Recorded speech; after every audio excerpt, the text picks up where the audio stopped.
Oi gente, eu sou o professor Elton Arruda falando mais uma vez com vocês sobre as tensões entre os Estados Unidos e o Irã.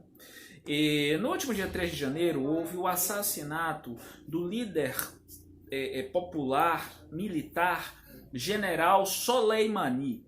Ele era uma das figuras públicas mais queridas no Irã.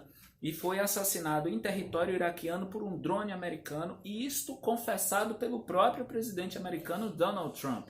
Ou seja, não existe dúvida. Inclusive o Trump diz, olha, nós fizemos isso para evitar uma guerra, fizemos isso para evitar a morte de mais americanos no Oriente Médio e no Iraque. Bom, eu já tinha falado antes sobre essa relação entre os Estados Unidos e o programa nuclear iraquiano. Tem um vídeo meu sobre isso, na descrição você pode encontrar o link. Mas eu quero falar do contexto agora desse assassinato. Existem grandes razões e menores razões. As grandes razões, é óbvio, tem a ver com a aliança entre os conglomerados da indústria armamentista e do petróleo, aliadas ao rentismo internacional, que ganham muito com essas crises, especulando, vendendo armas, dominando campos de petróleo, como aliás é o caso do Irã e do Iraque, que são as duas maiores reservas de petróleo do mundo.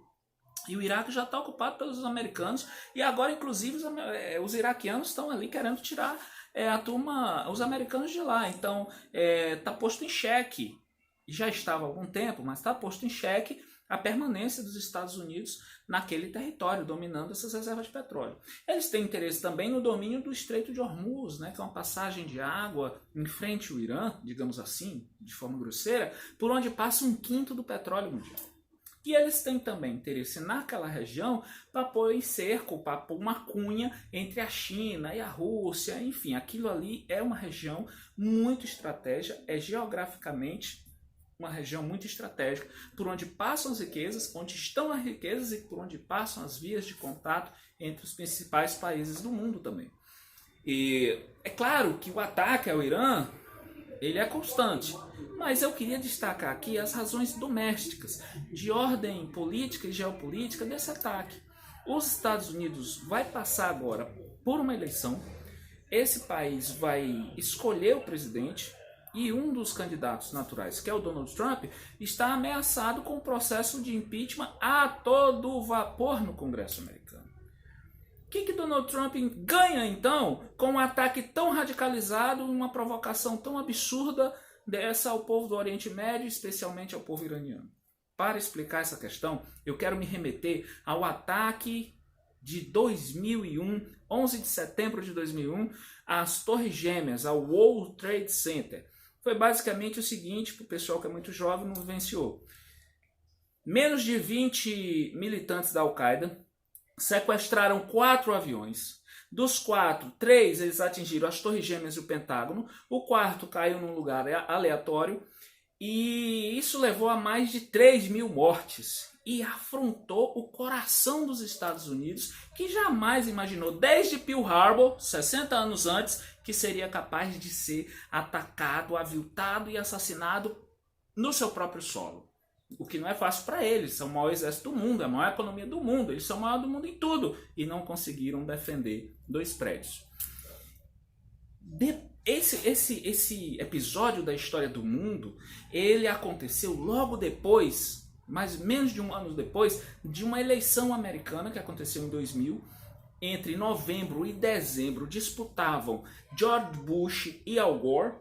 George Bush perdia no voto popular, perdia no voto popular, ganhava nos superdelegados. Você sabe que a eleição lá não é um troço assim, voto a voto, tem uns votos que valem mais, outros que valem menos, mas o fato é que tiveram várias recontagens, até que na última deu George Bush e a Suprema Corte disse, acabou essa contagem que está valendo. E o George Bush ganhou, mas não ganhou com conforto e a maioria do povo americano.